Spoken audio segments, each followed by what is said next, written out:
Buyuk adib Abdulla Qahhorning Sarob romani haqida Booktober. Abdulla Qahhorning Sarob romani o'zbek adabiyotidagi mashhur psixologik asarlardan biridir. Asarda inson ruhiyati, orzu-havaslari va jamiyatdagi adolatsizliklar tasvirlangan.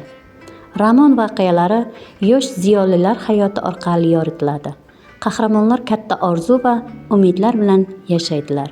Ammo hayotdagi qiyinchiliklar, yolg'on va manfaatparastlik sabab ular ko'pincha sarob, ya'ni aldamchi orzular ortidan quvganliklarini anglaydilar. Asarda insonning ichki kechinmalari chuqur ochib beriladi.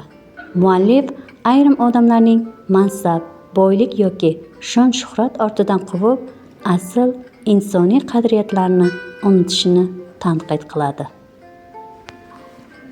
Sarob romani o'zbek realizm adabiyotining muhim namunalaridan biri hisoblanadi. Asar bugungi kunda ham o'z dolzarbligini yo'qotmagan.